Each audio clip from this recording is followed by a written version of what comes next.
That was quite a... Yeah, the behind the scenes of this What a real episode, snafu. we're going to get a Netflix documentary about it. Can I get... Dun, dun, dun, dun. And it has the slow motion of Craig's phone on the table with Just him in the sitting window. Yeah. With him in the window getting in his truck and backing out. I feel like there's smash cuts of like, it'll never work. Just fucking try it. Right? Like that kind of stuff. Yeah. And it's a printer, you know? Printers, it is insane in 2025 Yep. that printers are still a huge problem. I feel like, and I think about this and talk about it more often than people would like. It's your other podcast you have. Yes. What's the deal with printers? It's me and That's Jerry. the name of it, yeah. But I do really feel like technology, the one that is the most problematic for people to use, has to be. I popped down a little. I'm a tall boy, and I wanted to pop down. He's at an exercise ball just to keep his core good, and he just like let a little air out. Well, the ball went in a little. But I completely agree. I think that printers are like the device that has the most issues consistently. Yes. Why? Yeah. Yeah, it's a pain in the... Well, here's my thing. If you want to talk about jams or anything like that, or any mechanical part of the printer being a pain in the ass, Happens. I get it. It is a printer. It is a tiny little printing press that we have tucked in corners. Sometimes it's going to have a problem. But the connectivity issue is insane to me. That every printer I have ever bought requires me to download an app to connect to the Wi-Fi and then keep it connected, but then also sometimes check a thing. And I hate it so much. I really do. I think it is... Look, this isn't... this is like old men. You know just who- you know who- complaining. It's young men. It's young men. We want the printer to work. Old men can't figure out the printer. We're figuring out the printer. If we would just mimeo these things like I asked, you know whose fault this is? It's our special guest, Craig Depina's It fault. is my fault. Yeah. Well, let's. I think we should open the episode proper, and we'll explain what the hell's going on today. I mean, I guess, but I think we could also talk about printers for another, I don't know, hour and a Yeah, half. Chuck's got the other podcast. I will give you a real fact. When I moved to New York, it was 2021 in October, and I said to myself, and I'm sure that Ray is the type of guy that would go through this too, where he's like, for my job, I do need to print a thing once in a while. yeah. And I don't want to fucking go to Staples and wait. Even though it's rare. You're not allowed to go back to Staples. Yeah. Well, hey, even though it's rare, the better choice is have a printer. Yeah. That's the better choice. Yeah. I got a printer then. That's 2021 in October. It is 2025 in January. I've used it maybe 3 times, and every time I've had an issue, and it basically at like the past like couple times I tried to use it, it doesn't print at all. The amounts of ink are fine. It refuses to print. I think I use it so rarely. Yeah. The ink is dry. Dries out. Is That's that a happened. thing? Yeah, because yeah. I've put it brand new, printed one page, and then a month later, I'm like, oh, I'm going to print something. It's like, oh, your ink, no ink, or it just doesn't print. Yeah, I no. don't. I think about this all the time. It's the bane of my existence. I went to go film Tuesdays this week. Mark texted me, and he goes, "Can you print these 3 things for me?" And I'm like, "Yes." And I go in my room, and of course it doesn't work. Yeah. So I go to Walgreens. They're like, "Our printer doesn't work," and I'm like, "I'm not going to get into the podcast, but it was." Now you're not allowed at Walgreens. Yeah. It was a 3-part Seinfeld episode. Yeah, That's The what it was. Staten Island spitter strikes again. You know, I do think that the ink not being used enough and drying out, I do think that's a thing. And I think it's similar to, and I'm not an expert. Printer expert. In physiology. I'm not an expert in women's bodies. Okay. I don't claim to be. You do claim to be sometimes. No, Yeah. some women have claimed it of me. But but I believe it is the same idea that, you know, if the printer doesn't have sex for a long time, it regrows its hymen. Is that a printer? That does make I'm sense. not a printer Yeah. expert either. Yeah. That's why when Chuck's gone, I take care of his printer for him. I'm not a printer expert. That's why I won't print. I am a printer's sexpert. So yeah, that is correct. I believe. Yeah. Hello? What are you doing? Oh, Just that's so sexting with my printer. Just big smudges down the middle of each page. Don't read that. Don't read that. A little smudge in some case. Pages all Hello. stuck together. Hello, and welcome to another episode of Funbearable. I am Brad Rohr. I am Ray Harrington, sitting all the way in the back like a never mind. I am Chuck. You were going to do a Rosa Parks. That's not okay. I wasn't gonna do a Rosa Parks. Good. Because you're staying there. Oh no! I'm Chuck, and I wish this wasn't coming out during Black History Month stating. And we are joined by our longtime pal. Meaning we made a bad joke. Not that I don't think we should do any podcasts in Black History That's Month. what you pitched. You texted Brad and I, and you were like, "Can we just not even? We're just gonna get swallowed up." We're joined by Craig Depina, who is joining us. Craig Depina. Craig is a kind of invisible member of Funbearable, right? A Force Ghost. Yeah, he's a force ghost, meaning he's a ghost who forces himself up here. Like Kevin Bacon in Hollow Man. Yes. That's interesting. Force Ghost. Force Hey, Ghost. do you think it was Kevin Bacon that was blowing Dan Aykroyd in Ghostbusters? Almost. First of all, I'm excited about the Hollow Man connection. I like the multiverse. Yeah. You know that. Yeah. Second, what a revelation. Yeah. Yeah. After And all That this would be time. interesting. You know, Hollow Man does sound like a euphemism for a bajibber, doesn't it? Oh, Yeah. it's The interesting. Hollow Man. If we think about times where ghosts, if we think about times where ghosts have, without consent, begun sexual relationships with human beings, Which I would probably say is every time a ghost has done something like that, because I don't think a ghost can get or give consent. well, Jacob Marley could. Do you think he was? He was like, by the way, it's cool if you do this. You want to do some hand stuff. I'm just saying, Hit me with my own chains. cinema history, there are only two ghosts I know who do this kind of stuff, and it's Ghostbusters, Dan Aykroyd, Blowjob Man, and Hollow Man. Wait, what about Ghost?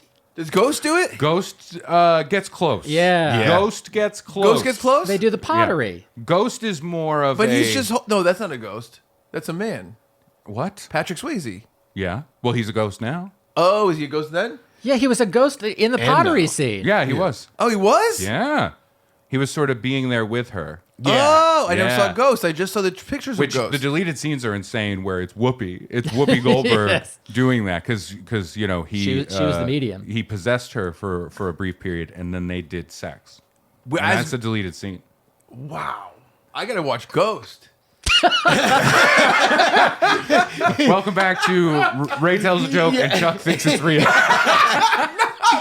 Episode number 400,000. I guess I know that part was a joke, but is he really a ghost in the pottery? Yeah. Yeah. Oh, he is. I thought Yeah. that was a... I thought that the ghost... Maybe he became a ghost later on, and that's one of their memories. Right, yeah. I didn't He's know like, that. Remember when we had sex with the clay? Remember all the clay? There are some I movies- think it's nonsense they didn't cast an actual ghost. You know, representation matters. You know what? Yeah, you couldn't get away with that today. I'll say this. I'll say this now and here. I think one day we should do a Funbearable episode about blind spots in terms of movies that are huge that we all missed. Sure, 'Cause sure. We probably do all have some. Yeah, yeah. But for me, definitely Flashdance, Ghost, and which one is the Dirty one where- Dancing? Footloose. Dirty Dancing. Oh. Yeah. Or Footloose. Both. All the Sure, dancing. Sure. You just not So- like all the dancing. You're dancing, like the yeah. mayor from Footloose. So if you said to me just now, John Lithgow. you know how they do the thing, the Patrick Swayze with the pottery scene, which one is that in? Mm-hmm. I wouldn't know which one it said. Okay. So I had no idea he was a ghost in that scene. I thought he was a full-blooded human being. Interesting. Yeah. That is interesting. Yeah. One of those movies has a hasty abortion. Dirty Dancing. but we're not going to tell you. Okay. Oh yeah. sorry. You know what? That's the dirty. That's how the dancing got dirty. I'll say this. Yeah. I'm sorry. I did watch Dirty Dancing passively one time. That's the town where you can't dance. Nope, that's Footloose. Footloose. This is insane. You know what's nice? Oh, I'm thinking of the town that dreaded sundown.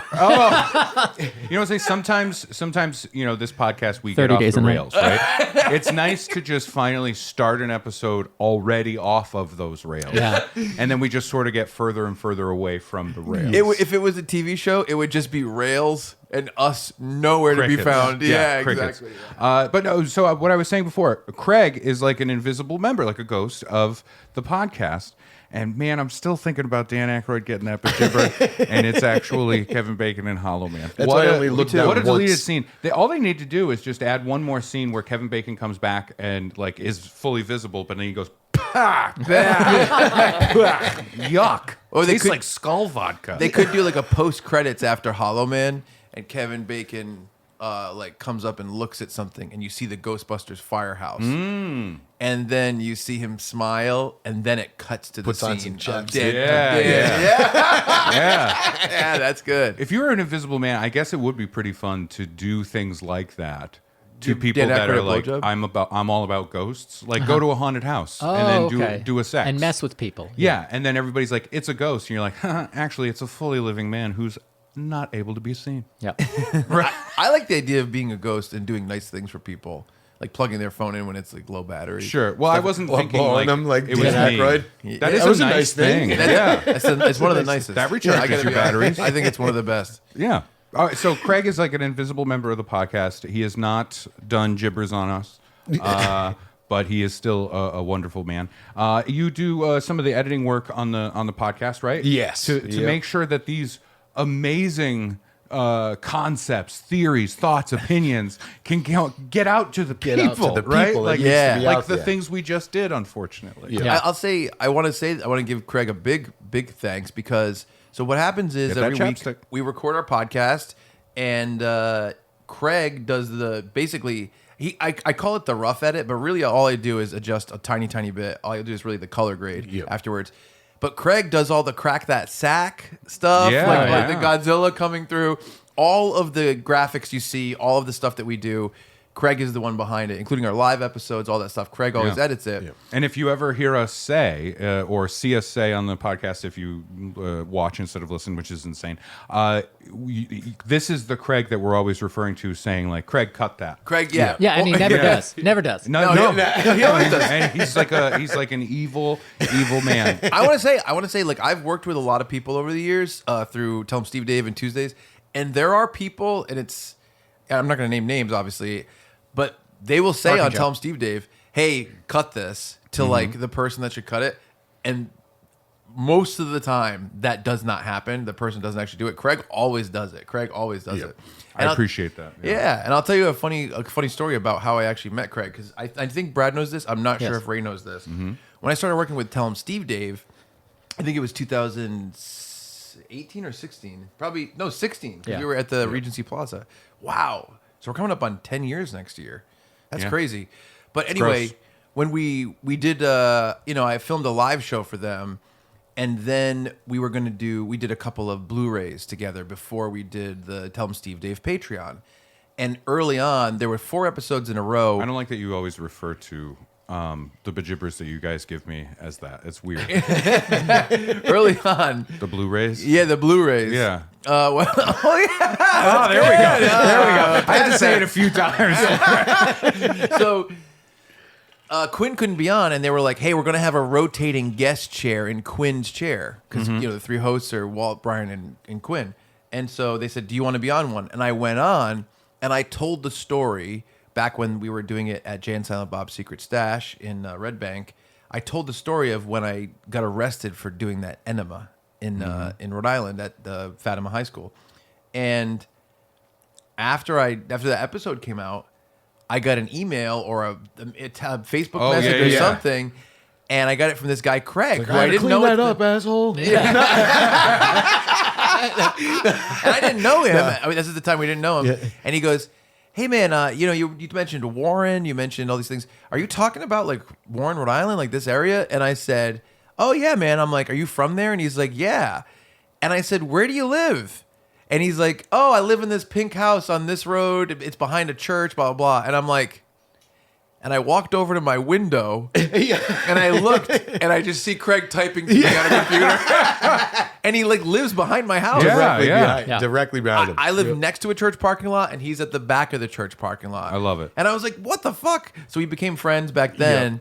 And, I've been to his house a bunch of times. He'd been to my house many times. He just came over last week to beat the new Power Rangers game with us. Yeah. And Mission accomplished. we started talking back then Congratulations. because of Tell 'em Steve Dave, which is Yeah. so crazy because Yeah. I was in New Jersey to do this podcast that he was a listener of. And even though Tell 'em Steve Dave is a relatively large podcast, it's pretty bizarre Sure, that we sure. would live next to each That other. close. Yeah, and things yeah, would happen. yeah. But that's the story of how we met, which is really, really cool. I love it. Yeah, and Craig's been a great guy. He's helped out. He also has helped out with our live shows. A lot of the times he does tech for our live shows. Yeah. So we'll be like, throw to these pictures, throw to these videos.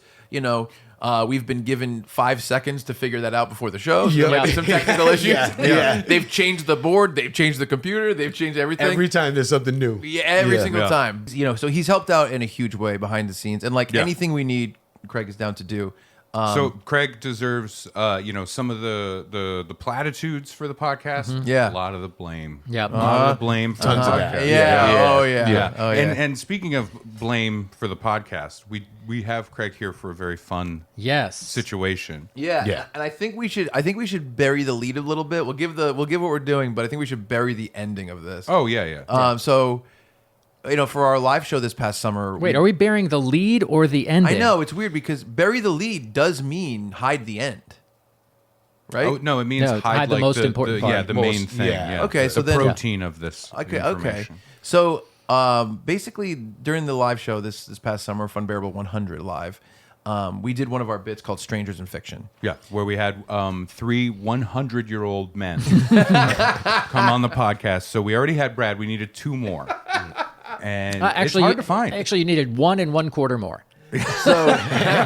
So we do this thing where Strangers in Fiction is where we feed descriptions of ourselves as characters, Brad, myself, and Ray, to the cheapest writers we can find on Fiverr. Yeah. And they write a script.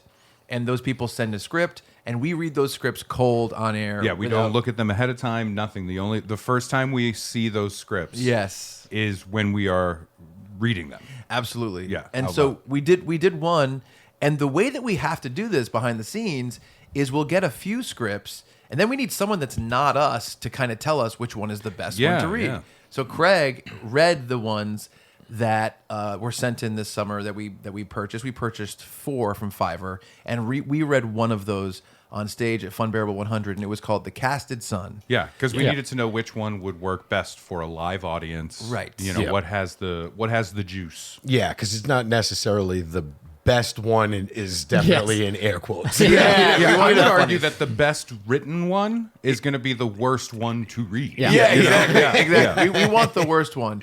So we said, well, we have these other scripts that we didn't actually use. Let's read them on the podcast for the very first time. Yeah. So Craig is going to be here to do that with us.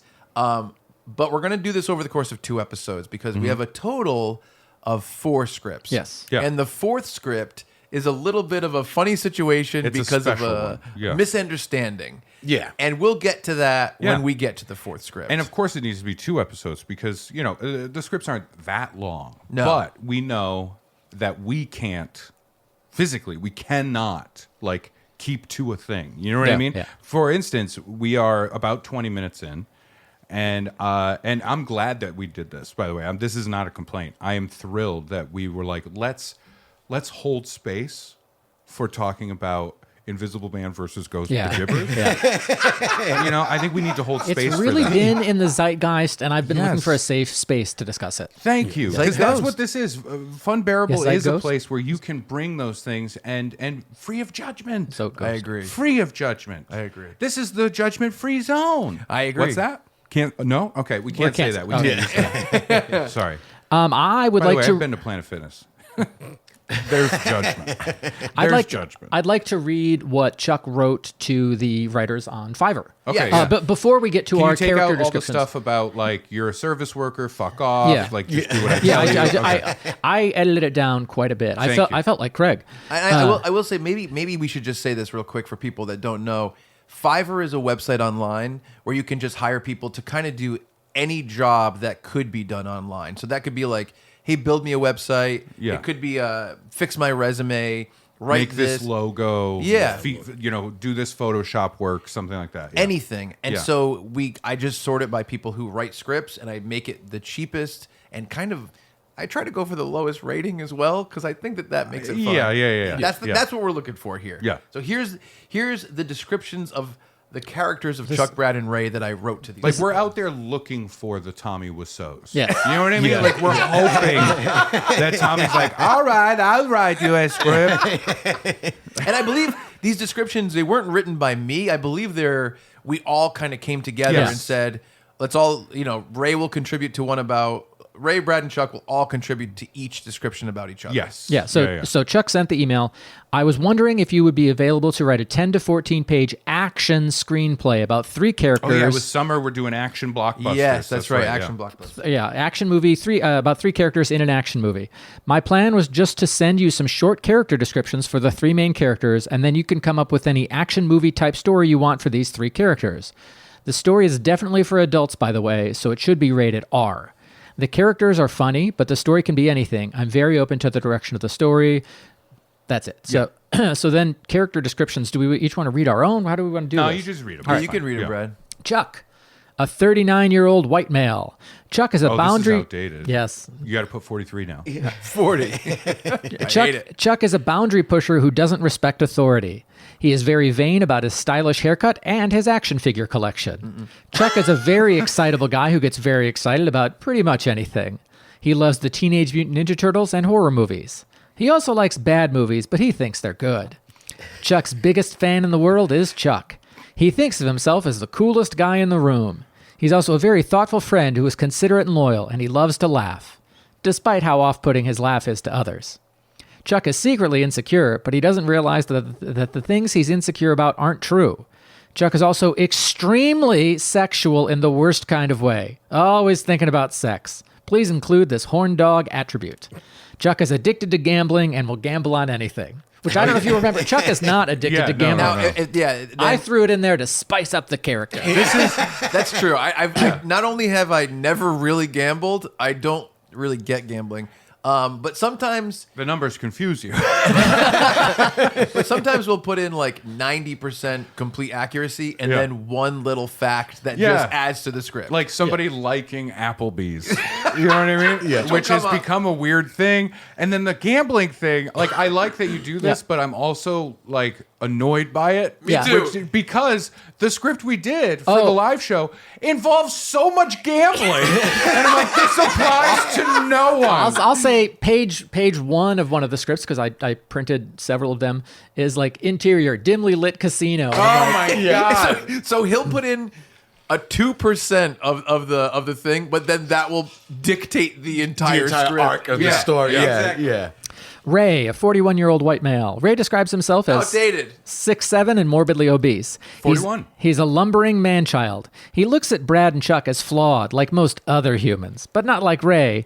Ray knows he's perfect just the way he is. Yep. Every decision he makes is... Excuse me, hang on. I believe during Chuck's description, nobody went, yup. Yup. You gave a nod. You did a I nod. went like this, yeah. And I also nodded when the nice things came up, which are okay. blatantly false. Ray is a seasoned stand-up comedian. He's very sharp and very funny. Ray is married with a child, a traditional family man. I am married to a woman and also have a child. Yes. I'm not married with a child. Ray is very fancy and considers himself a lover of the finer things in life, like true cinema. He thinks it's classless when people, mainly Chuck, have gratuitous sex with many women. Ray knows everything because he's Ray. And to Ray, Ray is God, looking down on a world of peons. Wait, what the fuck? Also, his favorite restaurant is Applebee's. There you go. There's the 2% of fake. Yep. The Applebee's. Brad, 46-year-old white male. Brad is an 80-year-old man trapped in a 60-year-old man's body, even though he's only 46. He's very caring, and he strives to be an honest, thoughtful person to everyone he knows. He's very critical of himself. He lacks the self-esteem that those around him know he deserves. He's a great person who doesn't know that he's great. He tends to be stuck in his ways and hates to be out of his comfort zone, especially with any foods that are too flavorful. Brad is a mousy, frightened, meek mouse of a man. Brad is nervous and frightened about any kind of confrontation. He is also helplessly robotic and makes spreadsheets about everything. Brad really enjoys hot dogs. He also loves math, spelling bees, and despite his extremely nerdy persona, he occasionally has uncontrollable fits of extreme rage. So there's nothing fake in his. No, his is That's weird. Yeah, well, we didn't do the little 2% fake. Yeah, you stuff. didn't have And we me were writing a mostly- 2%. There was like a lot more compliments in that little salad. I was starting to get choked up, and I'm like, why am I getting choked up? I know that it's that it's coming down the other side. But it's very interesting. We're very complimentary, and then And yet I don't believe any of it. And then I'm a fucking vengeful god looking down on peons. No venge. No venge. No venge. I'm just a full god.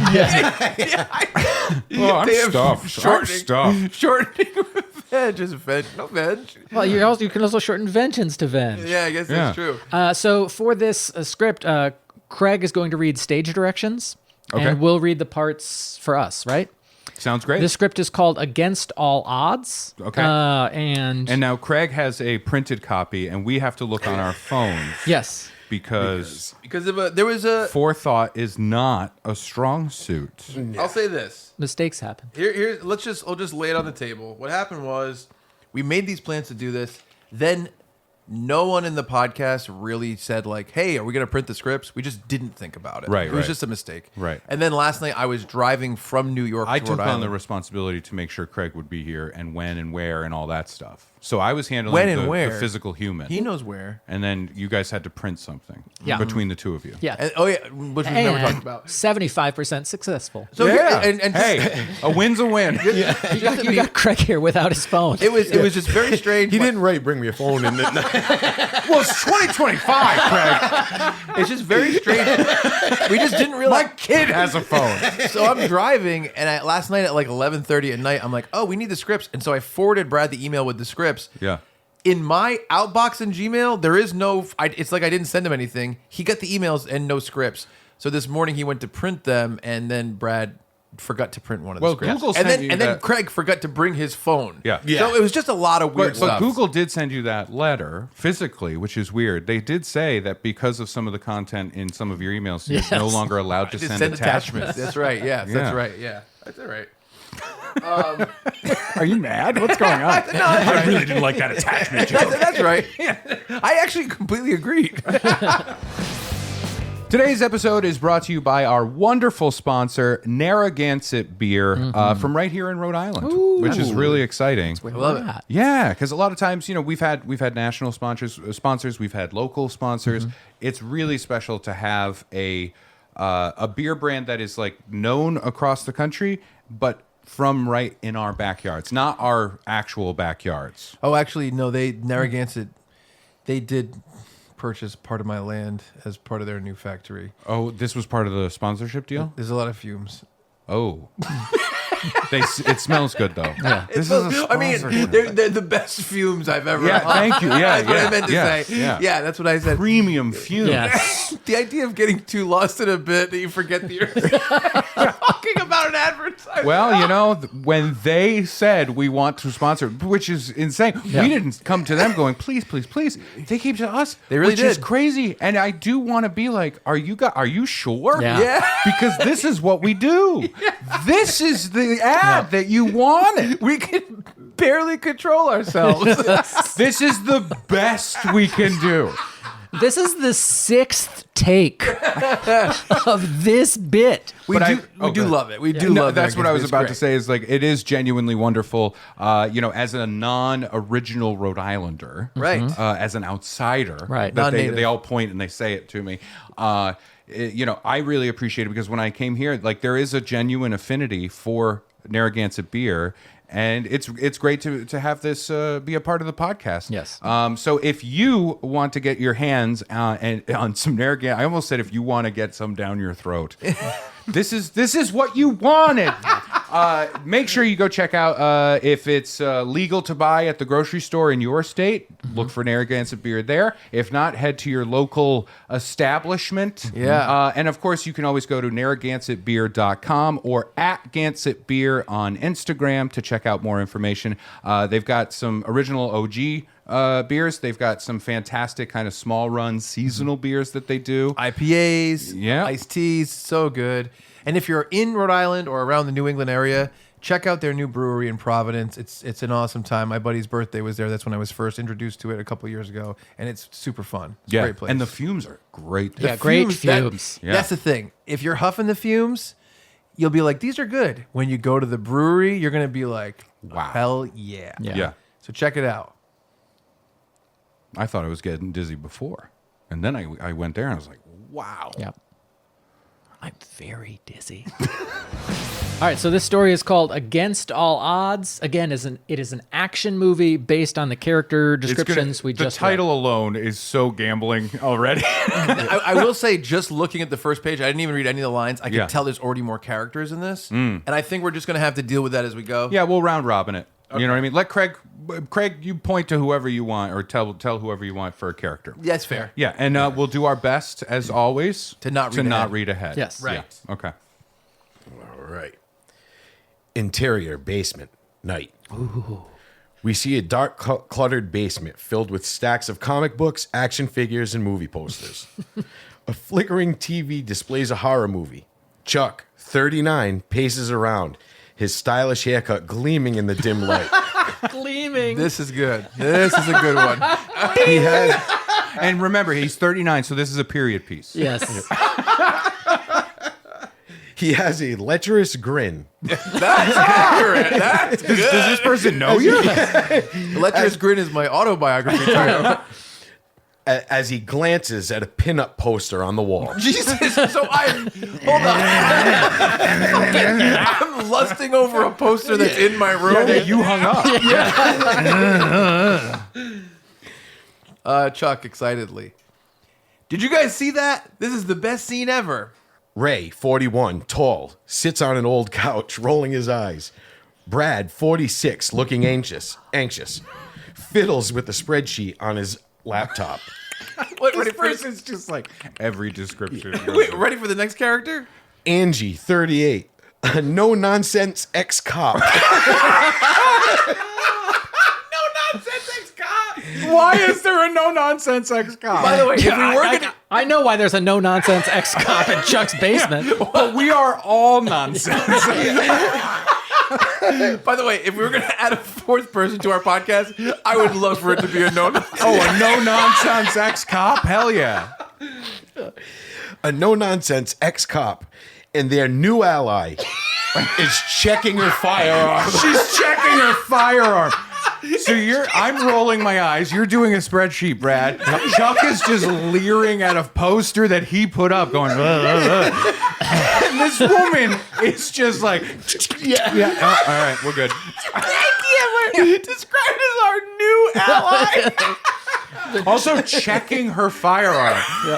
Like, I know I packed this heat, but let me just check it. Yeah. Yep, still 9mm. All right, great. We are 1/3 of one page I know. into the script. I hope you guys want to listen to this episode for 7 hours. And no breaks. We're not doing breaks. You don't do breaks. Okay. Sarcastically. Yeah, Chuck, just like the last 100 times you've shown it to us. Who's gonna be Angie? You want me to do Angie? I'll do Angie. Sure. I think it makes yeah, sense. Yeah. Dryly. I can't believe you guys have time for this. Shouldn't we be focusing on a plan? You sure we should be here? This place feels unsafe. I've done the calculations, and the risk factor is off the charts. By the way, way- we're just in your house. By the way, the quote. I've done the calculations and the risk factor is off the charts. It should be Brad's catchphrase. Listen here, lecherous grin.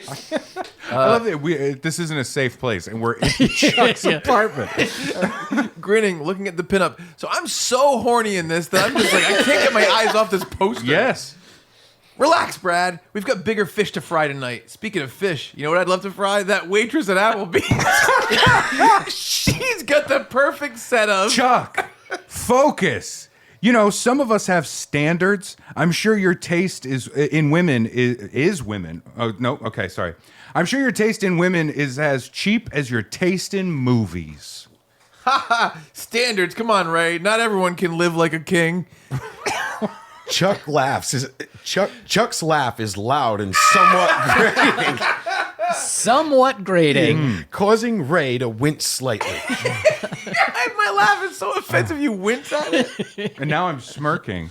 I don't expect everyone to live like a king, just not like a classless buffoon. And for the record, true cinema is an art form you'll never understand. What the fuck? This is like our conversation. Angie, amused. You guys argue like an old married couple. Brad is panicking, his fingers flying over his laptop. Oh no. This is bad. This is really bad. What's going on, Brad? I set up a motion sensor in the living room. It's detecting movement, and it's not us. What? I hate that. Chuck eyes narrowing, listening intently. Listen, do you hear that?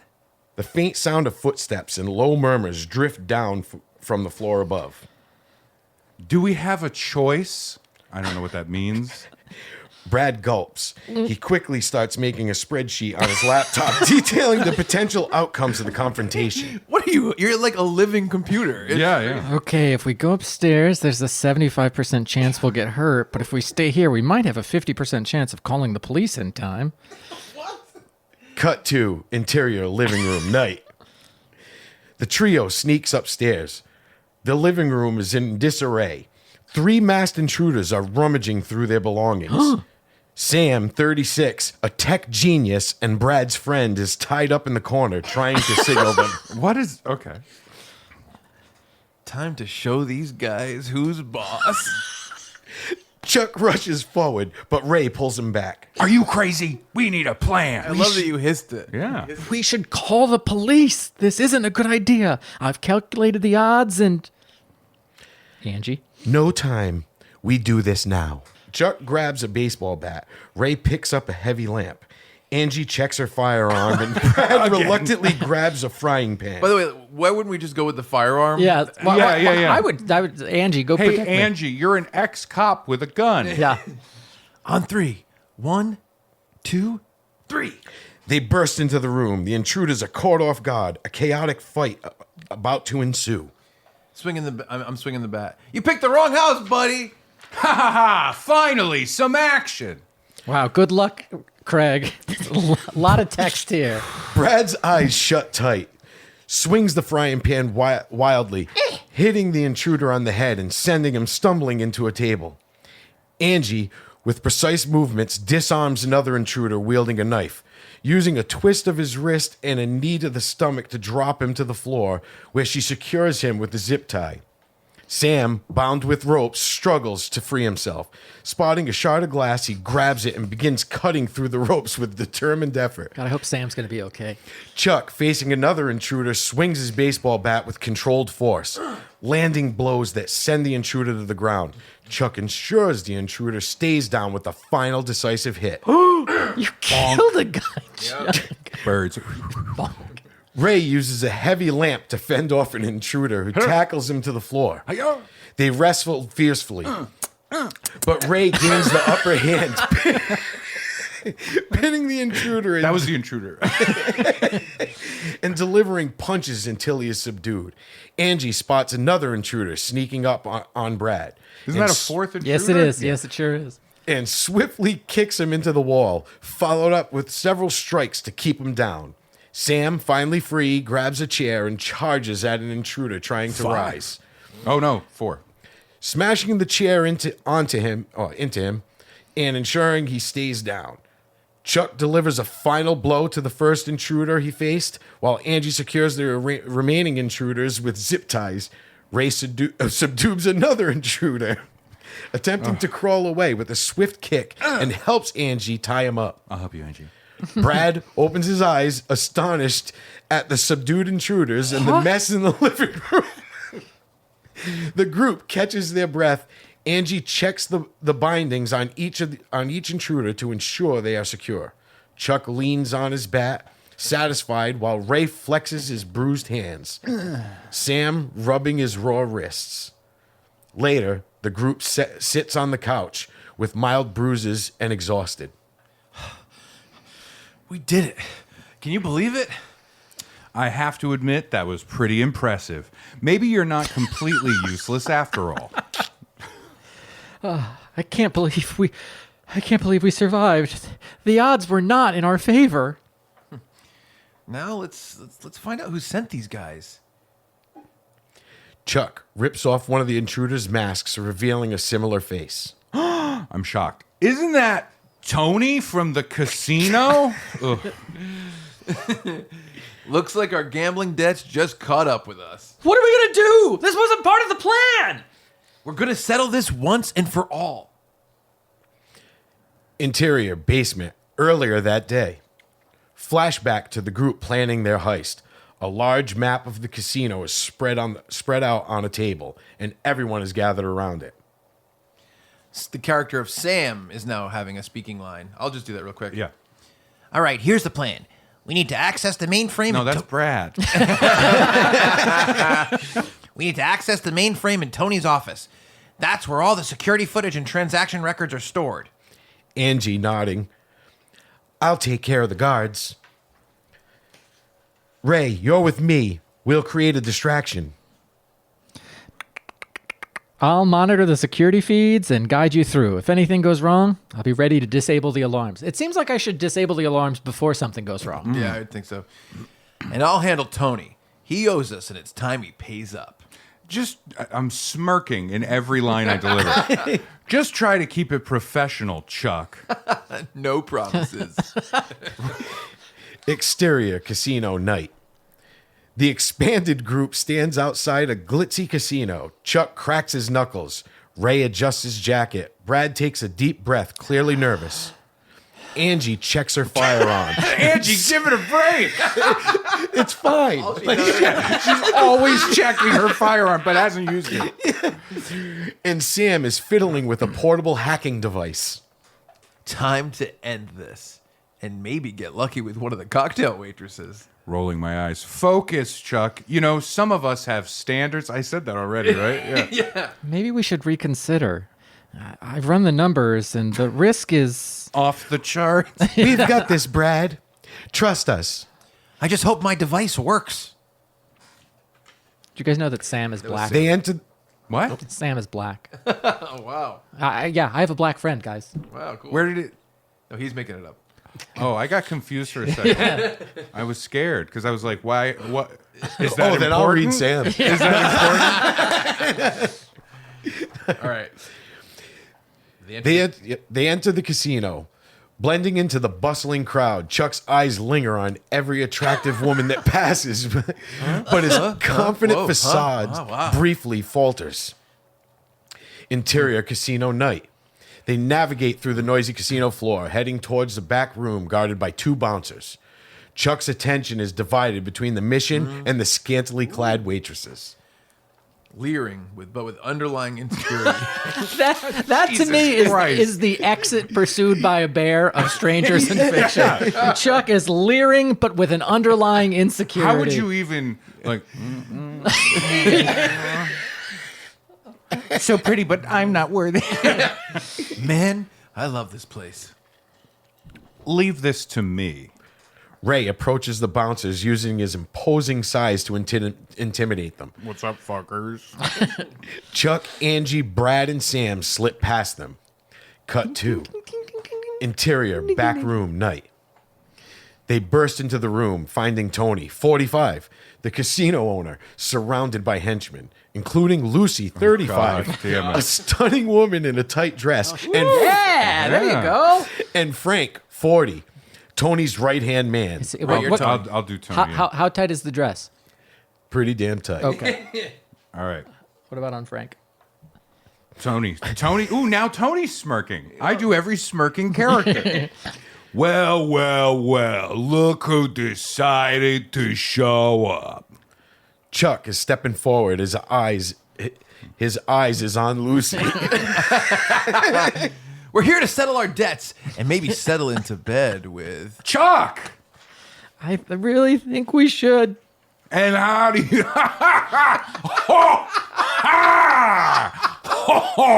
hilarious. Oh, no.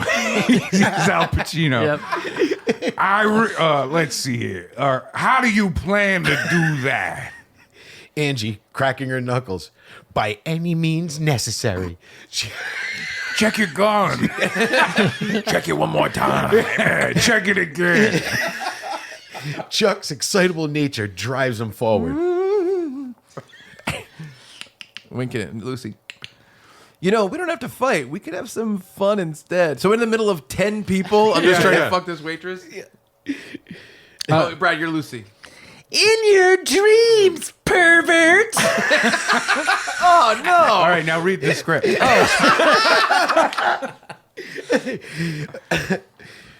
A chaos begins. Oh God, a chaos begins. Brad, At amidst least the it's chaos, only one. That's great. Brad, amidst the chaos, suddenly erupts into a fit of rage, smashing a chair over a henchman's head. Enough is enough. This isn't part of my spreadsheet. That quote is yeah. your life. Oh, sure. That's what people in the news interviews say outside of the building as the SWAT is going Yes. in. We just heard him. He yelled, "This isn't part of the spreadsheet," and he started shooting. Well, I would have started shooting, but I didn't check my gun enough. Enough. This isn't part of my spreadsheet. Is going to be on his tombstone. That's most of my spreadsheet.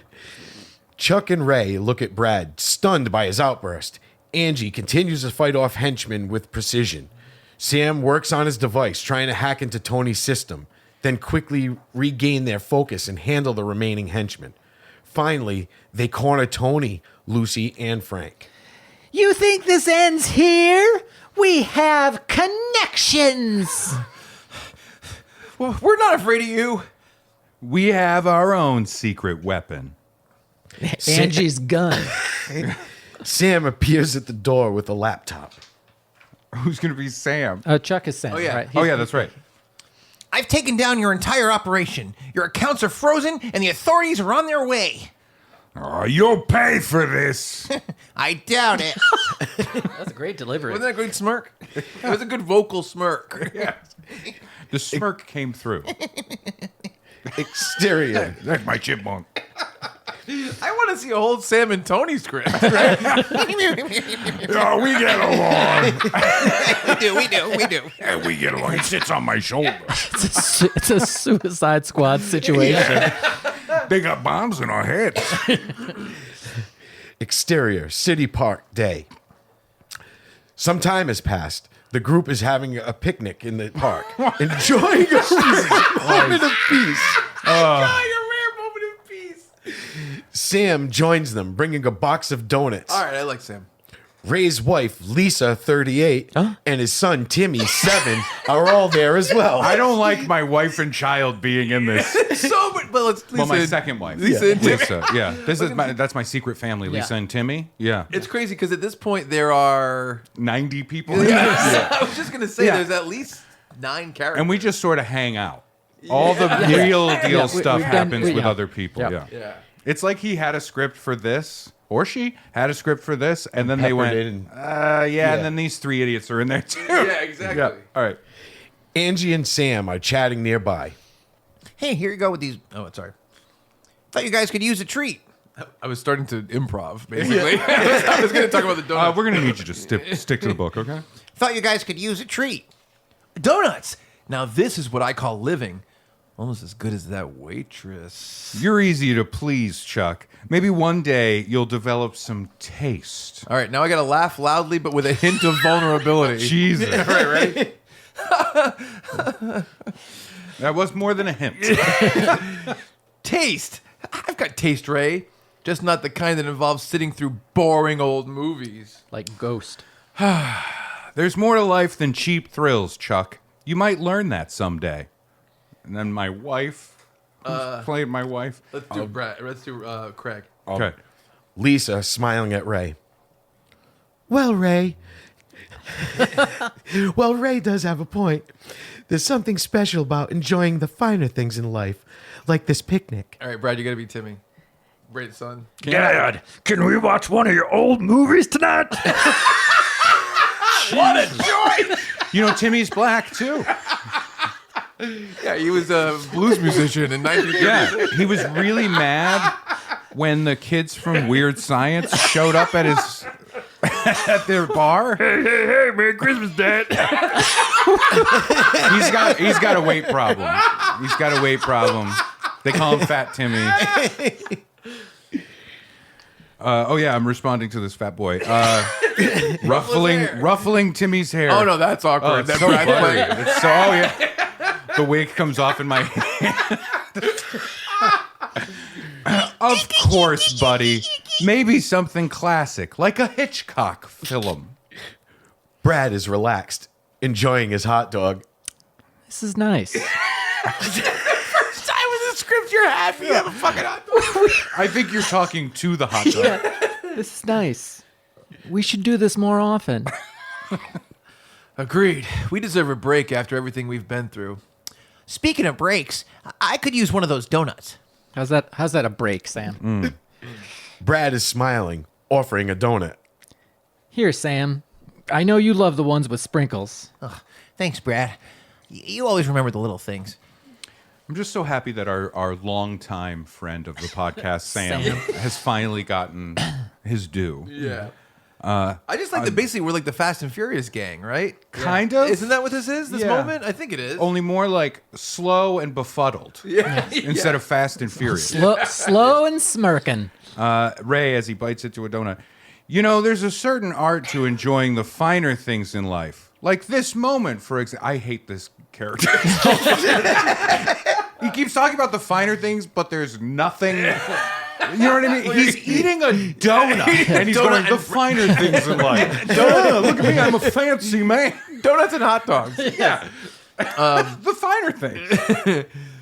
Here we go again with the life lessons. Here we go with the life lessons again. Well, I'm a seasoned comedian. That's literally what you wrote. I'm a seasoned comedian. But seriously, some things are worth savoring, unlike your questionable escapades, Chuck. All right, now I gotta laugh with a hint of self-doubt again. You know me too well, but hey, to each their own, right? I'm going to look at you thoughtfully. There we go. I just hope one day you find something real, something worth more than just a quick thrill. Brad is smiling, offering a hot dog to Timmy. Timmy, come over here, son. Come over here. Don't go over there. Don't talk to him. Don't take hot dogs from men. All right, so something more than just a quick thrill. Like math and hot dogs. Thanks, Brad. They all share a moment of laughter and reflection. Their bond stronger than ever. Cut to interior basement night. Oh, hold on. In that scene, as it slowly fades, can we hear like, it's been a long day without you, my friend? Interior basement night. The basement is tidier. The atmosphere more relaxed. The group is planning their next move, but this time it's for fun. All right, so what's next? Vegas? You and your gambling. How about a road trip instead? Maybe we can even find a decent restaurant for a change. According to the spreadsheet, I could use some new experiences. Let's do it. Angie joining in. Where's my gun? No, count me in. I could use a vacation. I'm in too. Let's do this.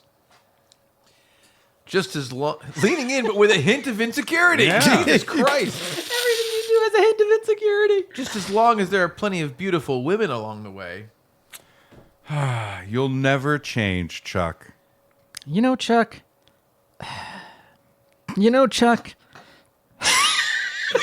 I'm reading the rest. You know, Chuck, you're actually a really good guy. You just need to see it. Thanks, Brad. Maybe you're right. They all laugh. The future looking bright and full of possibilities. Fade out. What was that? The lesson? I don't know. Did you learn that there's like there's good things that you should think of for yourself in that story? I think the way When Angie beat the guy. the writer wanted me to display that I'm insecure. Yeah. With every line. Sure And did. so I think maybe the conclusion is Brad's like, you're a good guy. You don't need to be so insecure. Yeah, Maybe. I guess. I think that's what he was trying to do. But, But that was, I did like that script. It was kind of fun. I don't know. Could you can you just do that a little louder, Brad?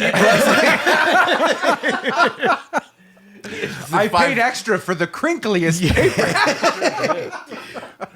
So Yeah, so that was. I mean, I honestly I thought the script was kind of fun and funny. Yeah. but it was tough to expand it to like. It was probably like 10 characters, right? There was a lot of people, and it never felt like we were doing anything. Yeah. It felt like we were just chiming in to reiterate the same one or two, usually just one, aspects of our characters that were described to them. Yes, Right? yeah. So the entire time I'm just like, the finer things, you know? Right. And for you, you're always like, you're lecherous, but you're always insecure. Exactly. And it's only that. Right. Exactly. And then Brad is just checking spreadsheets and being nervous. Accurate. And that's it. Even when I'm saying like they're like, let's go, I could be saying the words okay, and it'd be like, but with a hint of insecurity. Yeah, You know yeah. what I mean? But that was the one when I first read that was like, there's no way they could do this one on stage. Like, Yeah, it's that was just- tough. and it was just too many people, too much stuff. It would have been too much. I thought. Also, what So happened to Tony? and there was a few things. Like when you first walked into that room, it was Tony, Frank, this guy, that guy, and then apparently there was henchmen as well. So there was like 30 people Frank in this never room. even said anything. Yeah, His- Frank. his that's dress, right. his dress was too tight. A named character, but like yeah. didn't do anything. Oh, Lucy It's had one- Lucy had like two Two lines. lines, Yeah. Okay. Yeah, it's tough. It's funny too because one thing I realized because we've done this a bunch of times with horror-based scripts. Yeah. And we decided for the 100th episode, behind the scenes, to change it up and make it an action-based script. Let's say, oh, it's the middle of the summer blockbuster. Yep. But it is tough to convey that with dialogue. Yeah. So you know you're going to get into those pages of yeah, action sequence. Yeah. Description, Which is yeah. fine. I do think that one was fun for the podcast, though. I Sure, thought that was sure. fun. Oh, it was definitely a fun one. Oh, yeah. Like when I was reading it, No, you're right. I was like Yeah, no. on stage, live on stage. It was too. I thought No, it was too that much. wouldn't work. Yeah. No, good Brad call. was crying laughing. Yeah. Like I think you loved that one. I did. Yeah. It was. Yeah. But Yeah. the stuff you were crying at was like Timmy. Yeah. You know what I mean?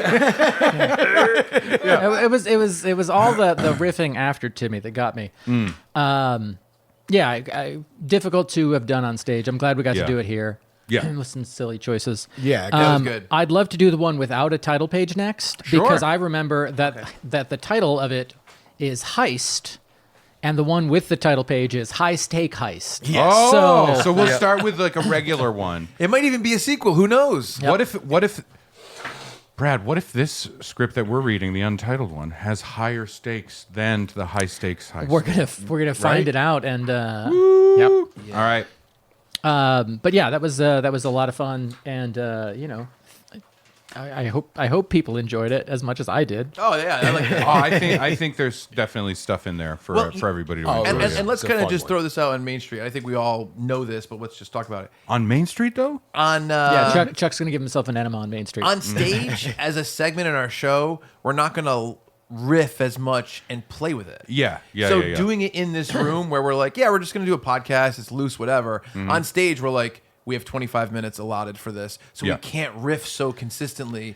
So on stage, you need a script where the script is what leads to the laughs. Yeah, you're Here- looking for the so bad it's good script. Yes. Yeah. And here we're expounding on it in a way that's a lot looser and funnier. So I got getting to the end and at like to the point where I'm like, did Chuck edit this file? what did I do? To be the like, end you know, is- Chuck, you're actually a good guy. And now Brad yeah. says really nice things to Chuck. You know what I mean? Yeah. I was gonna say, did I successfully do anything, or was I just full of insecurity every time I spoke? No, Yeah, you you won killed the a day. guy. You beat a kill a guy. beat I a beat a guy guy with a down. bat, and then you hit him again. Yeah. Yeah, but then when I tried to bang, first of all, I'm the most lecherous person ever. I tried to bang one girl, and she told me to go fuck myself. Basically, I mean, and then you were like, challenge accepted. You're like, you know what doesn't say that to me is security- the poster in my basement. Security, he's at the roulette table again. He's doing it. He's doing it again. We've got a code, Chuck. I will say now, thinking about the idea of Brad adding the gambling thing and the gambling running every script, Yeah. it kind of, if you do the math and you look at the attributes we gave them, and you're like, make an action movie. casino, Heist. gambling Sure. debt. Heist, It yeah. does. But then maybe lead- you could expand on it a little bit instead of just having me go like the finer things over and over and over and over. You know? Yeah. All right. Let's see what the untitled one. This one is the Heist. I just glanced, and I don't like to read ahead, but I did see Ray with the stage direction smirking already. See, that's why the descriptions I think bum me out because it gives such an anchor point thing for someone writing a script to do. So it's just that one attribute over and over and over. They keep Maybe next falling time we back do the on it. character descriptions, we I can think we kind of should think change about them it. up. Yeah, we yeah. can think about it in a way that's like, well, what can they pull from this? Brad likes spreadsheets and pizza. Yeah. What? What? This is crazy. The other thing we could do in the future is maybe give them locations and stuff, like a little bit, just tiny bit. That Yeah. might help. Yeah. All right. So All right. this This one's called Heist. is Heist. All right. Script number 2, written by our stranger from Fiverr. Interior, dimly lit casino, night. The room is a haze of smoke and neon lights. Slot machines ring and clatter in the background, while hushed voices and the clinking of glasses added to the ambiance. The camera pans across the casino floor, settling on a high-stakes poker table where 3 men are seated. Chuck, 39, a cocky and excitable man with a stylish haircut, is leaning forward, eyes gleaming with excitement. And see, I think that's the other part of the problem with the descriptions is you said stylish, Yep. and they keep including that, Yeah. and it's just like to lie over and over and over. You know? His fingers tap the table rhythmically. Next to him is Ray, 41, a lumbering man-child with a smug grin, sipping a cocktail. It's just Puddinhead. Yeah. Well, I guess I'm all in. We haven't dealt the cards yet. All right, but I got a feeling. Finally, there's Brad, 46, a nervous, mousy man meticulously arranging his chips. That's a nice detail. Yeah. Like, Yeah. yeah. All right. So Craig is going to be the dealer. That's the first character. Okay. And the river? The dealer flips the final card. Chuck's eyes widen, and a grin spreads across his face. Yes. That's what I'm talking about. He slams the cards down a full house. The other players groan and fold. Chuck rakes in the chips. By the way, that is not how poker Nope. works. Nope. They don't flip the river and then one person goes, yeah, and shows their cards. And grabs the chips Yeah, and everybody themselves goes, and oh, sweeps them dang. towards It them. folds. Yeah. He rakes in the chips, particularly vibrating with energy. Who's the man? Practically, sorry. I'm the man. Settle down, Chuck. It's one hand. Brad nervously fidgets with his chips, glancing around the table. Maybe we should call it a night. We've been here for hours. Are you kidding? We're just getting started. Rolling my eyes, taking a sip of my drink. Oh, joy. More reckless gambling. New hand, place your bets. Chuck eagerly throws in a large stack of chips without a second thought. Ray, with a dramatic sigh, matches the bet.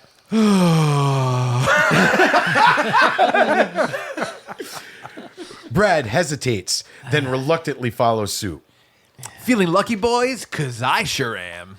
Yeah, lucky to not get thrown out for causing a scene. The dealer deals the cards. What scene? You're not allowed to be expressive in a casino. Yeah, the guy that won the hand went, yay! And it's like, chill out. One more time. We're going to get thrown out. Yeah. The dealer deals the cards. Chuck picks up his hands, his excitement barely contained. Ray inspects his cards with a nonchalant air, while Brad looks like he's about to have a heart attack. You know what your problem is, Ray? You're too uptight. You got to live a little. And you need to dial it down about 10 notches. It says deadpan. I don't know why that response. And you need to dial it down about 10 notches. There we go. Brad swallows hard and adjusts his glasses, trying to focus on his cards. Oh, God, they've been on my forehead the whole time.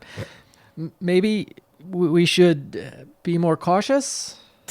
caution is for suckers, Brad. Go big or go home. Yeah, listen to Chuck. He clearly knows what he's doing. Sarcasm.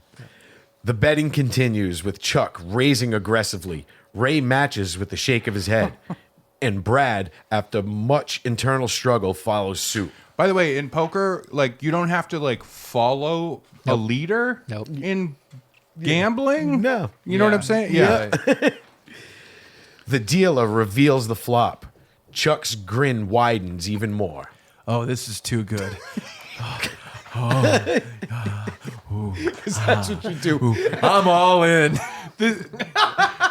What a poker face. What's this guy's cards? It's insane. I can't get a read. He must be bluffing. He's got it. Yeah, you know. He shoves his remaining chips into the pot. Ray raises an eyebrow, but matches the bet with the side. Brad, sweating profusely, hesitates for what feels like an eternity before finally pushing his chips forward. Dealer, show your hands. We're the only three playing. Like we're gambling against each other, and we're like, I guess I'll give you more money. We're gambling against each other and constantly giving each other advice. Yes, yeah. All right, Chuck. Go ahead, Craig. Oh, Chuck slams his cards down triumphantly, revealing another full house. Ray reveals a modest pair and my balls.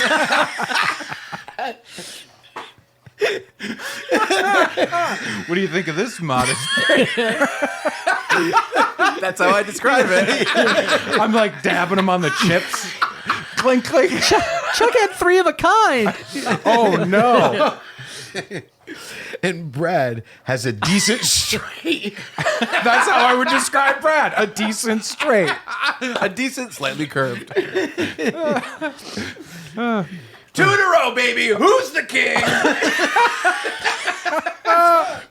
Brad looks like he's about to faint, while Ray just shakes his head in disbelief. Flatly. Congratulations, Chuck. You're on a roll. Imagine these three friends with They're gambling. at a casino. No one's else. Yeah, we could have done this at home. Yep. They're fucking losing their mind. This guy's gonna have a band. I'm dabbling my balls on the table. One of us is so proud. One of us is flipping out. The other one is so God, annoyed. I don't understand it. Why do you guys do this every week? Oh my god. Sorry, good. Chuck. Brad looks.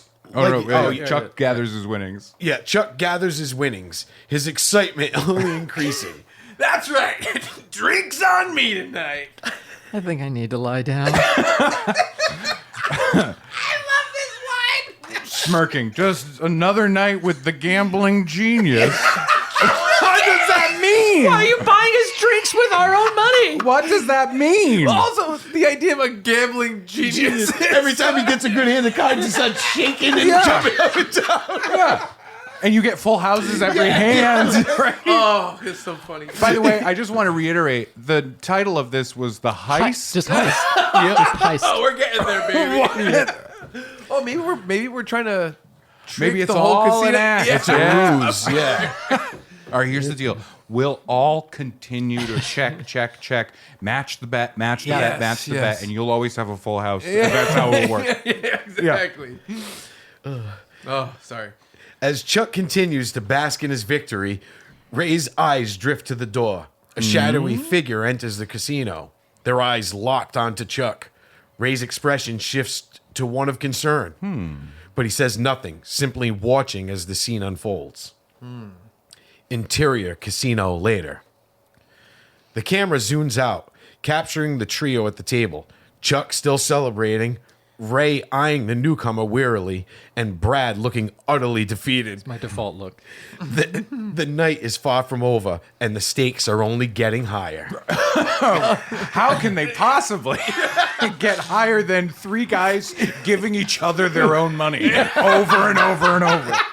One person person winning, one person kind of like being a dick about, like, oh, congratulations, yeah, one is losing his shit. One person who can't afford to lose this money. Yeah. Somebody, by the way, like there's a security guy, like there's a table, like floor manager, right? The floor manager gets a call from somebody. What's all the commotion going on down there? It's like there's 3 guys at the penny table. And I think one of them won a quarter. Right? If I was in the casino and I looked over at the other table, and every time this guy got a hand of cards, he was like, Yeah, I'd be like, I gotta go play poker. I'm gonna go play poker over there. Like, Over there with the excited gentleman and the man who is woozy going. He's putting his hand up to his forehead like he's in Gone with the Wind and he's passing out. Oh, My little parasol. I've got the vapors. every time the dealer hands Chuck a card, he's like, You know, he takes the cards. He goes, Jack of clubs. That's 3 jacks and yeah. Interior, Chuck's apartment, night. Chuck's apartment is a chaotic mix of action figures, movie posters, and cluttered shelves. Yes. The Teenage Mutant Ninja Turtles take center stage among the collectibles. The room is dimly lit by neon signs and the flickering glow of a vintage TV playing an old horror movie. Chuck, Ray, and Brad sit on a worn-out couch, surrounded by takeout containers and beer bottles. Chuck is animated, pacing the room with wild excitement. Ray lounges with an air of detached amusement, while Brad nervously fidgets with a half-eaten hot dog. He's just shaking. Yeah, that's your fidget toy. That's so funny. also- By the way, I like an air. All I'm thinking of is like a Disney 80s cartoon movie where it's a cat. Oh no, I think I'm thinking of the villain cat from Rescue Rangers. But I I love imagine that him guy. with like a cigarette holder, Yeah, right? yeah, and I'm yeah. just sitting on the couch, like fully like laid out, like it's a chaise longue, Yeah. right? And I'm just like, the very idea. And you're fiddling with a half-eaten hot dog. Well, we're all sitting on the couch, but Chuck is also pacing the room. Yeah. So I love this next line. Okay. Guys, listen up. I have the perfect plan to make us filthy rich. Oh, here we go. Another one of Chuck's brilliant ideas.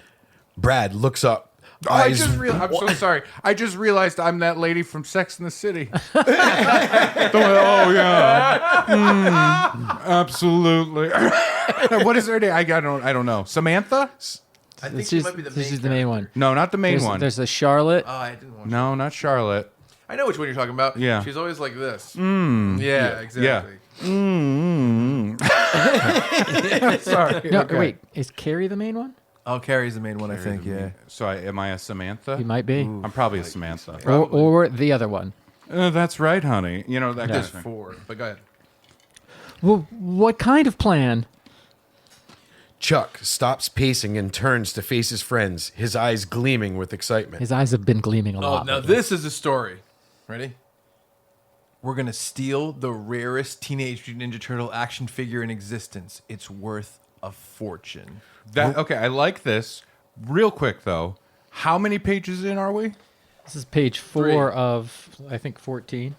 It's insane that it's Yeah. like now we're getting to the plot. Yep. So that whole thing at the casino, I don't know if it comes back It's or just not, but filler. it does feel weird that Well, it's like. there's a shadowy figure there, so. Oh, yeah, maybe Yeah, part of or it. were they involved? Okay, all right, let's keep going. I Wait, will- was the shadowy figure wearing a big trench coat and a fedora? Was it a turtle? I will say, I do know Poker. You got to know cricket before you know. Okay, the rarest Ninja Turtle is Scratch. It's a cat, and he's just in a jailbird outfit. that's so cool. I'm glad I know it now. Yeah. Hold on, where's my cigarette holder? Ray bursts into laughter, nearly spilling his drink. Oh, my martini.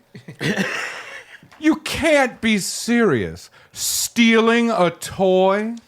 It's not just a toy, Ray. It's a piece of history, and it's locked up in a high-security warehouse downtown. Brad's face goes pale. The action figure warehouse? Hold on. Paler. Yes. High security? We can't do that. We'll get caught. Not if we do it right. I've got it all figured out. Chuck pulls out a crumpled map and spreads it on the coffee table. Ray leans in, intrigued despite himself, while Brad looks like he's going to faint. This guy's blood sugar is crazy. Ray, you're on my fainting couch. I don't call this the chaise long. I call it Ray's long. When we make you a pussy in these scripts, it's so heightened. It's like insane. Make you a pussy in these scripts. Okay, so here's the deal. The warehouse has state-of-the-art security, but I found a way in through the ventilation system. It's risky, but with the right team, we can pull it off. And who exactly is this right team? Us! Think about it, Ray. You're the muscle. Brad, you're the brains. And me, I'm the wild card. That's the most accurate line in this whole thing. Ray chuckles, shaking his head. Oh, this is going to be good. Brad gulps, wringing his hands nervously. Brad squeaking, it says. I don't know, Chuck. It sounds dangerous. Dangerous? Of course it's dangerous. That's what makes it fun. Come on, Brad, live a little. Yeah, Brad, what's the worst that could happen? We get thrown in jail for Grand Theft action figure? Good quip, Ray. Brad looks between Chuck and Ray, his fear battling with his loyalty to his friends. This is good. Fine, I'm in, but only because you guys need someone to keep you out of trouble. Chuck claps Brad on the back, nearly knocking him over. That's the spirit. Trust me, guys. This is going to be epic. Ray takes a long sip of his drink, still smiling.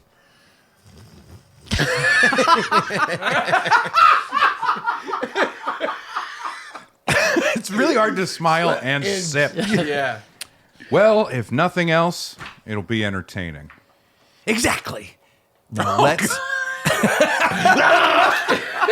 I want to really act sometimes. Yeah, that's fun. No, it's fun to like. I know. Exactly. Now, let's get planning. I wouldn't trust that guy. Oh, no. Hey, the mask is here. Somebody fuck me.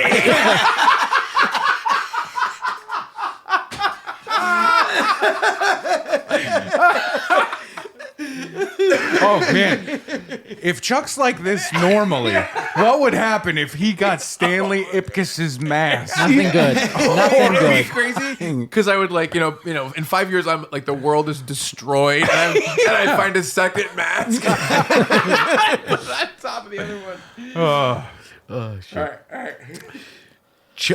Chuck's apartment, later. The camera zooms out to show Chuck, Ray, and Brad huddled over the map, deep in discussion. Well, if you go that way, I can go over here. The TV flickers in the background, casting an eerie glow over the scene. The heist is set in motion, and the adventure is about to begin. All right, on page 6, the adventure is about to begin. Interior, high security warehouse, night. The warehouse is an imposing structure surrounded by a tall fence topped with razor wire. Security cameras sweep the area, and the faint glow of red lasers indicates the presence of a sophisticated alarm system. The camera pans to a ventilation duct on the side of the building where Chuck, Ray, and Brad are crouched, dressed in black. All right, this is it. We stick to the plan, and we'll be in and out before anyone notices. Oh, great. Yeah, just what I've always wanted. Breaking into a high-security warehouse in the middle of the night. Brad's hands are shaking, and he pulls out a small toolkit. I hope this works. Trust me, Brad. You got this. Brad takes a deep breath and begins unscrewing the vent cover. Chuck and Ray keep watch, their eyes scanning the area for any sign of movement. Sorry, it's lefty, Lucy. Sorry. Righty-tighty. The vent cover finally comes loose, and Brad carefully sets it aside. All right, Brad. You're up first. Brad hesitates, then crawls into the duct. His movements awkward and hesitant. Chuck follows, his excitement palpable, and Ray brings up the rear, muttering under his breath. Chuck, don't follow so close. I can feel your palpable excitement touching against my butt. Interior ventilation ducts. Continuous. The ducts are narrow and dark, with the sound of their breath echoing through the confined space. Brad leads the way, consulting a hastily drawn map, while Chuck crawls behind him, whispering words of encouragement. Ray brings up the rear, looks increasingly annoyed. I love the idea of a hastily drawn map and me whispering words of encouragement. You got this, buddy. You're doing great. You're doing so good. You're doing great. You're going to be okay. Also, like, if you're going to send a team through a ventilation system, is that team the three of us? Right. Yeah. We're slap fighting the whole time. It's just like, everyone's like, what the hell is that? Like, Well, I think me going last is definitely probably the best case. You know what I mean? Yeah, I think so. Whispering. I swear, Chuck, if we get caught. Relax, Ray. We're almost there. I see the main room up ahead.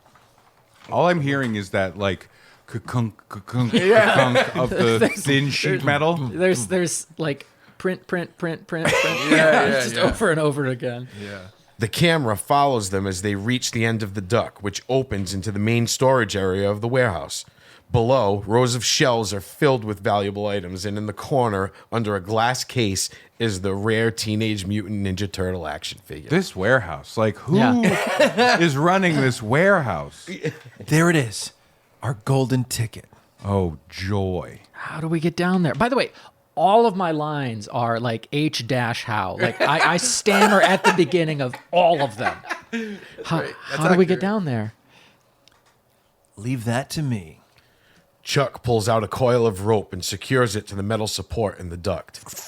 He then tosses the other end down into the room below. Ladies first. Brad looks terrified but grabs the rope and begins to descend. Brad just knows I'm talking about him. Oh, all right. I'm the lady. His movement shaky and uncertain. Chuck follows, sliding down with ease, and Ray, grumbling, brings up the rear. Man, that's the third time I've brought up the rear. Also, like, we talk through the plan at Chuck's house. Yeah, we and go we're through like, the but how do you do ventilation. this? What's gonna happen next? And then we get here, and I'm like, yeah, how do we get from up here to down there? Yeah. We didn't discuss this at Chuck's What house. part of the plan did we discuss? Yeah. And where were you hiding that coil of rope? Yes. I should have seen it when I was bringing up the rear. Interior, main storage area, continuous. They land quietly on the concrete floor, eyes darting around for any sign of security. The room is dimly lit, and the sound of their footsteps echoes ominously. All right, Brad. Disable the alarm. Brad nods, his hands trembling as he pulls out a small electronic device and Parkinson's. approaches the glass case. He carefully attaches the device to the alarm panel, his fingers flying over the buttons. Come on. Beep. The device beeps, and the red lasers surrounding the case flicker off. I don't like that we do these noises, but it's impossible not to. I think they're helpful. I know, it just feels silly. Like if there was a supercut, like of all of our times that were like, I wish someone would trick somebody else and be like, this is their podcast. yeah. Bum, bum, bum, bum. Bonk. I like it. It's soothing. Nice work, Brad. Ray, help me lift this. Chuck and Ray carefully lift the glass case, setting it aside. Chuck grabs the action figure, holding it up triumphantly. There she is, worth every bit of trouble. Yeah, let's just hope it's worth enough to cover bail if we get caught. Suddenly, the Which sound... we wouldn't be able to keep it if we Right. got caught. Cover bail. Yeah. Suddenly, the sound of footsteps echo through the warehouse. The trio freezes, eyes wide with panic. What was that? Hide! They scramble to find cover behind a stack of crates just as security guards enter the room. Flashlight beams sweeping the area. The guard pauses, looking around suspiciously. Everything looks clear in here. I'll do one more sweep. The guard turns and leaves. The sound of his footsteps fading away, the trio lets out a collective sigh of relief. That was close. Let's get out of here. They make their way back to the rope, climbing up. The rope is still there. The guard didn't see it. Yeah. I'll be honest, I said I was going on rounds, but it was really just so I could fart. I had to fart, and I didn't want to do it in the office with the other guys. So I said, I'm going to go do a round. Oh, perfect. A rope to grab while I fart.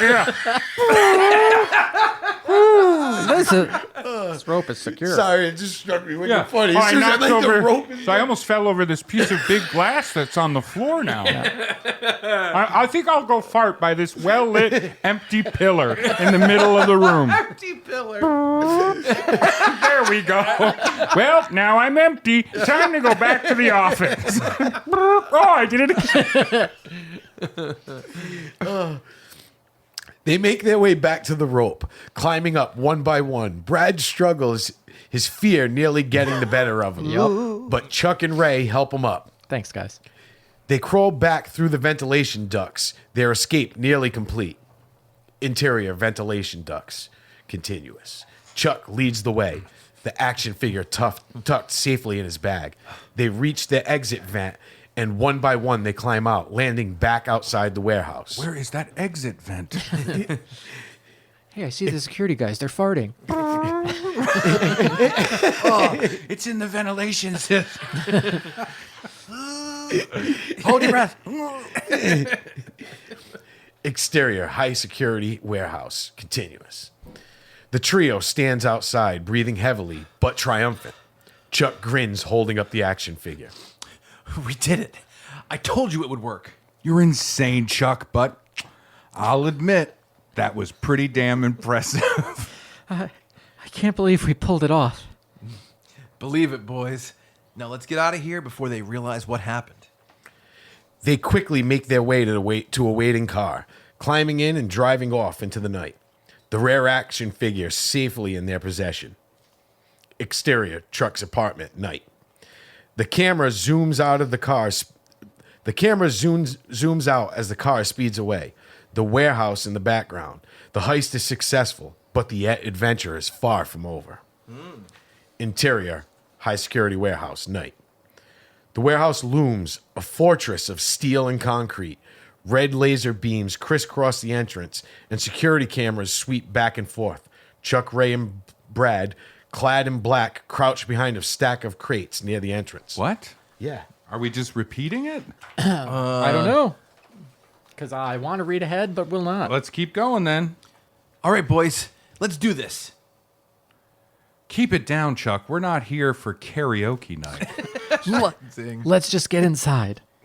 Chuck, with a smug grin, pulls out a small device and disables the laser grid he gestures grandiosely for Brad and Ray to follow him. They move stealthily through the shadows, Chuck in the lead, Ray lumbering behind, and Brad bringing up the rear, There we go. overloaded with gear. What is happening? Yeah. I don't know. I don't know if this is a second heist or if this is a draft of the heist. Yeah. And that didn't get cut out. But we're going to find Let's out. keep going. Yeah. We'll find out which one was a better heist. Yeah. There you go. Yep. Interior warehouse hallway. Night. The hallway is dark and silent. The only sound, the soft hum of electronics. Chuck stops at the corner and peeks around. Clear. Follow me. You weren't smiling when you said it.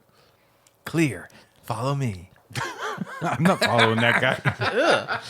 They move forward. Chuck's cocky swagger almost trips an alarm sensor, but Brad dives forward, yanking Chuck back just in time. Watch out! Nice reflexes, Brad. Ray squeezes through the narrow passage, gets stuck. He grunts and strains, causing a metal shelf to rattle precariously. I'm a big fat tub of shit. Can I get a little help here? Chuck and Brad pull him free. The noise attracting a distant guard's attention. What was that? That was me. I just farted. They duck into the shadow shadows as a flashlight beam sweeps past. So I think we should say here, it does seem like the writer Yeah. He had like- two things and forgot to he forgot to delete us That's actually what it finishing seems it. like right You know what now. I bet he did? I bet he wrote the whole original thing, and he's like, "Oh, this is a couple pages too short. Yeah. let me add to it." And he then just never forgot to put it in there. delete Yeah, the yeah. shorter version of it. Yeah. So we're continuing the heist, I guess. It's fine. It's fine. fine. It's Yeah. like a fever dream. Yep. You know what I mean? Yeah, This- exactly. Yeah, This it's like a is- Tarantino movie. Like it's from someone else's perspective now. It's a very Rashomon kind Yeah. of thing. Yeah. Yeah. This now it's from the perspective of the guard. My stomach hurts. All right, let's move. Interior vault room, night. They reach a massive steel door, the vault where their prized action figure is stored. This is crazy that we're just doing this Yeah, again. It's yeah. so funny. Chuck, Ray, and Brad exchange looks. This is it. Brad kneels in front of the vault's control panel, hands trembling but determined. Chuck paces excitedly while Ray inspects the area with a critical eye. Security's too tight. They should have hired me to design it. Okay. That's the opposite of Yeah, that means that you should have. Yeah. almost there. I want loose security. Suddenly, an alarm goes off, a silent one. There's the guard. known only to the system, the trio freezes. Then why did we do we freeze? know? If it's Yeah. all right, Yeah. whatever. All right, whatever. What did you do? Nothing. I'm almost through. On the CCTV monitor, a female security guard appears. Chuck's eyes widen. Chuck, inappropriately. Check out the guard. Oh, she's kind of hot. Focus, Chuck. We're about to get caught. Brad, despite his nerves, completes the code. The vault clicks open. Got it. Interior, inside vault, continuous. Rows of rare collectibles line the shelves. At the center, under a spotlight, is the Teenage Mutant Ninja Turtles action figure. Chuck's eyes gleam as he grabs it. Gotcha. Let's hope it was worth it. We need to get out of here now. Interior warehouse hallway, night. The trio rushes back the way they came, moving with purpose. The security guard, alerted by the silent alarm, begins her rounds, checking the vault room. Nothing here. We're almost there. No ropes hanging down in this version. And there's a vault in a warehouse. They reach the exit, and Brad quickly re-enables the laser grid behind them. Exterior, high security warehouse, night. Outside, they race to their getaway car, panting but exhilarated. We did it. Yeah, let's just hope they don't trace us back. Can we just go? I don't want to wait around to find out. They pile into the car and speed off into the night, leaving the warehouse behind. Fade out. Fade in. Interior, Brad's basement, night. The camera zooms out as they celebrate in Brad's cluttered basement. It was your basement all along. Yep. The prized action figure in Chuck's hands. They made it, but the adventure is just beginning. To be continued. What a cop Bullshit. out. What Bullshit. a cop. Oh. It sucks that. The casino had nothing to do with anything. And nothing. And the shadowy figure had nothing Yeah. to do. The shadowy figure had nothing to do with it. We robbed the place twice. Yeah. But for Yeah. no reason. And also, I will say, I did ask them for like a completed script. So to give me the script and have And it be not like, be done like well, that, here's yeah. the story, but it's not done, and it's just there's more to be and continued. here's two versions of like the second half. Yeah, that's rough. And I just write to be continued at the end. Yeah. I don't like this Fiverr person. This person Yeah. should be on Tuver.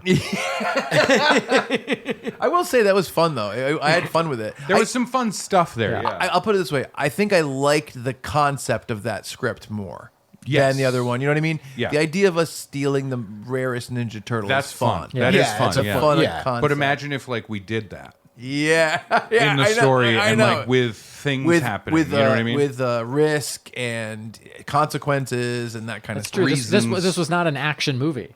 Yeah, There was virtually no action. the Yeah. biggest action was the farting guard. Yeah. it is the equivalent of a stealth video game. Yeah. Right? Yeah. You know what I mean? And it made as much sense as some Metal Gear Solid. Yes, it's true. Yeah, exactly. You know? All right. That was fun though. It had, I mean, it had overall- elements overall. of fun. Yeah. I wish there was some of the concept stuff in this one in that first one we read. Yeah. Yeah, I agree. Does that make sense? Yeah. All right, here's another heist. Well, we're doing that was 2. That was 2. Yeah. Well, this is not another heist. No. You'll have to wait weeks, 14 days at minimum, to find out what this is. Yeah, so basically what we're going to do is we get 2 more scripts, and the 4th one is the one I'm most excited for. Yes. And again, we're burying the lead, but those were the first 2 that were rejected from our 100th episode live. And so in a couple weeks, we're gonna have a couple more that we're gonna read with Craig. Craig will be here again. Mm-hmm. And also, I wanted to say we kind of forgot. Craig has his own podcast we should plug. That's right. So Craig, give it up. What's yeah. up? I do. Do you like the Real Housewives shows? Yeah. Craig recaps all of them. And also, do you hate printers? Because he and Chuck. and it's weird. He does the Sex and the City podcast, and he still didn't know which character was who. Yeah. or how many No, characters. he's not good at that. Yeah. Yeah. No, give us a real plug. No, so it's Needless to Say podcast. It's me, 3 of my buddies. We've been doing it now. I think we just hit episode 367. Yeah. Wow. Yeah, we've been doing it for a long time. It's just the 4 of us. We get together on Friday night. We have a couple of beers. We hang out, and we have a good time. And Ray's been on. I've been on. Yes. Our buddy Brian Bowden, who's been on here, he's been on. Yes. Who else has been on? Give us some guests. We've had Barack a few, Obama was on. Yeah, that was a big one. That was big. Yeah. Right. That was- It was Controversial. the week after Marin. Yeah. So, Yeah. yeah, the Marin episode got all the That was Yeah, a mess. right, Yeah. We've had there's another podcast that we're really good friends with out of New Jersey is the True Story Bros. Mm-hmm. We met them at Comic-Con, so we've had them down. They've come on. They've been on the show. Yeah. We've done a few things. It's tough to kind of remember them all. Like there's been a few people on, Yeah, but it's yeah. mainly Yeah. friends it started out that way. We were just sitting around one day and we were like, we always have these off the rail conversations. Yeah. And Yeah. we laugh like crazy and we were like, you know what? Let's record it. Yeah, all of these So we guys, said- they're really, really funny. They're really, really funny guys. Very fun. Very much like a hang. They Yeah. do some scripted stuff as well. We do every Halloween we all write a story. We do that. We do Yeah. a Halloween script. Yeah. And then on Christmas we do a story where we pass it on to each other. So someone will start the story. We draw yeah. names out of a hat. Oh, okay, And yeah. someone starts a story and you pass it to the next person and they Yeah. the only person, the last person is the only person who knows everything else. Gotcha. Yeah. Gotcha. You know what I mean? Yeah, And yeah. then it's kind of fun. So Yeah. it's funny. It's It's a funny good because time. we did that for our live show, Halloween show, live show. yeah. Yeah. our Halloween live show. But you guys were doing that before us. That's really cool. Yeah, And- we've been doing. Yeah, we've been That's doing really that fun. for a while now. It's fun. It was just something to add in because, like I said, it's mainly just us having fun. A lot of times, it's just trying to make each other laugh. Yeah, You know sure, what I sure, mean? yeah. Of You know, course. and we're having a blast, and we Now, see, pick up I like a stuff. podcast with more structure. I like something. so does Brad, who is on my buddy Brad, who is on my podcast. He likes a lot of structure. Yeah. And sadly, he's friends with the 3 of us. You know, and it's fun, but it's a good dynamic between the 3. We That's have a awesome. good time. It's Yeah. fun. Yeah, check out Needless to Say, and they can follow you guys on Instagram, Facebook, stuff like that. Yeah, we have. I have it in my phone. Yeah, exactly. Now it's Needless to Say podcast on Facebook. Yep. Needless to Say podcast on Instagram and NTS Pod on Twitter. Nice. That's great, man. And Yeah. of course, again, big thanks to Craig just for all the help all the time with doing tech stuff at course. our shows, editing the shows. We really, really appreciate Love it. it. Thanks, man. I'm a fan Sincerely. first. Legitimately, I'm a fan Oh, first. I you love do. this. I love this show. We've wanted to do this couple episodes where we read these scripts with Craig for like a while. Yeah. And I'm so glad it all the Yeah. schedules lined up the right way to do it. So Yeah. Yeah. But yeah, so Craig will be back on in a couple weeks and we'll do the other 2 scripts. And man, this was fun. It was a good time. Yeah, I and gotta you know s- what? Can you do me a favor for when you come back in a couple of weeks for that episode?